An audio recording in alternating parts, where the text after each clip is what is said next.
Good afternoon, Tessie. Good afternoon, ma'am. Tessie, can you tell me about yourself?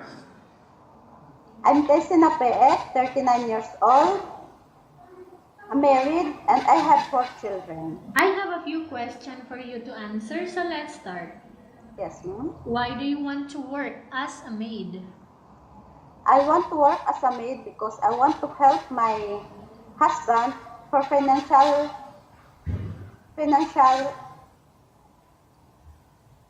my family, ma'am. Why you choose Malaysia when there is a lot of other country? Because the weather in Malaysia, ma'am, is same here in the Philippines. How are you qualified for this job? Because I know, ma'am, I am qualified for this job because I know I am honest and kind, and I am also willing to learn to those jobs that my madam will task for me. May I know what your educational level is? I am graduated in commerce 4-year course. What was your recent working experience? I work as a domestic work for madam, Okay. and I also take care of a baby. You work as a domestic worker. Okay, which country was that? It was in Kuwait, madam, in Taiwan. Kuwait and Taiwan. Okay. Do you have experience of taking care of elderly? No, madam, but I am willing to learn. Okay. Do you have any other special skills? Special skills, madam. Do you have any other special skills? I can cook some Chinese foods, madam. Oh, okay. Are you willing to learn new skills? Yes, ma'am.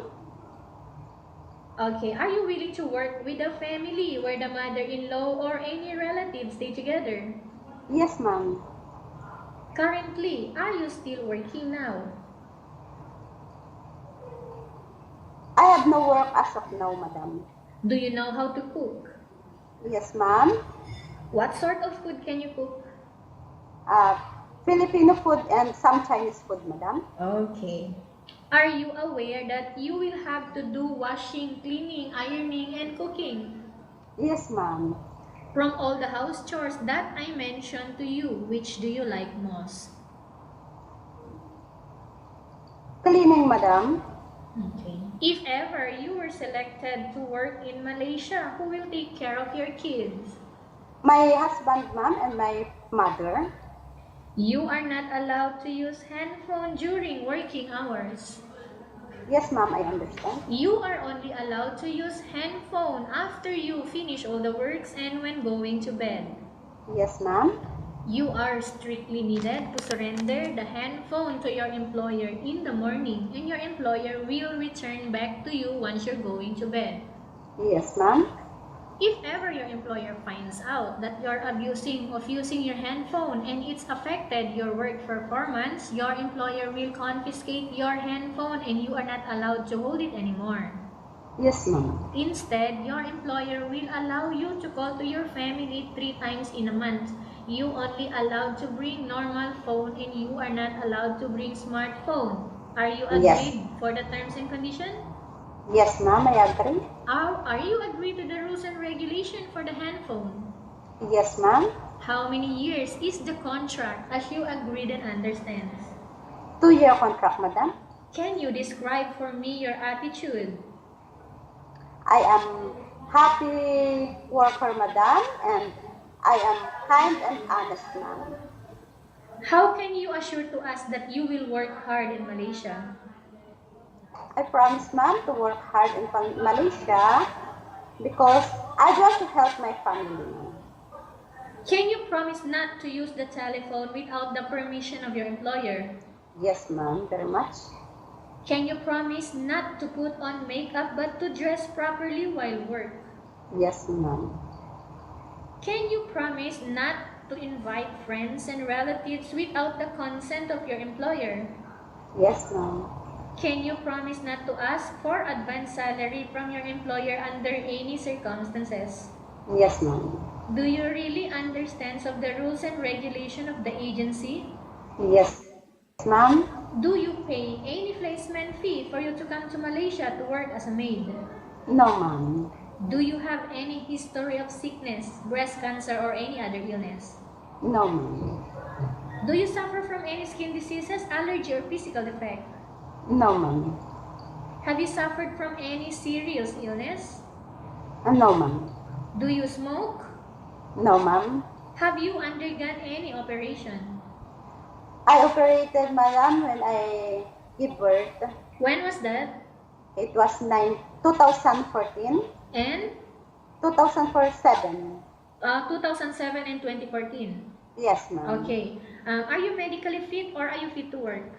Yes, ma'am. Are you in any medication right now? No, ma'am. Are you allergic with any food? No, ma'am. Are you preferred to work for the employer of different race? Yes, ma'am. Are you preferred to eat the type of food taken or given Yes. by your employer? Yes, ma'am.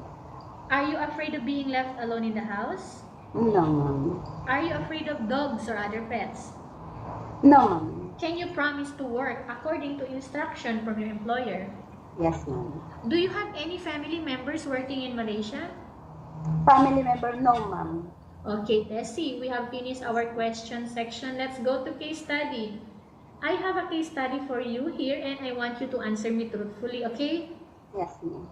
Upon arrival in Malaysia within 6 months only, if ever any of your family members passed away, Tessie, what will you do? I will send them financial, ma'am, to help for the financing, ma'am. Financing the burial, ma'am. Okay, so you will send money. Would you continue Yes. your work in Malaysia? Yes, ma'am. Yes, ma'am. Okay. Again, Tessie, tell us about yourself and why do you want to work in Malaysia as domestic helper? I am Tessie Nape Ek, ma'am, 39 years old, married, and I have 4 children. They are 10 years old, 9 years old, 6 years old, and the youngest is 3 years old. I am willing to work in Malaysia because I want the weather condition in Malaysia because the weather is same here in Philippines, and I want to work in Malaysia, ma'am, because I want to help my husband for financial, what's that? Support. Support of the family. Okay, what do Yes. you want to tell to your employer who are watching your video right now? Hello, ma'am. I hope you will choose me because I know I am kind and honest, and even though the work I'm not familiar, I'm willing to learn, ma'am. Okay. Thank you very much, Tessie. We will update to your agency if there is any selection made by the employer. Okay, ma'am. Thank you, ma'am.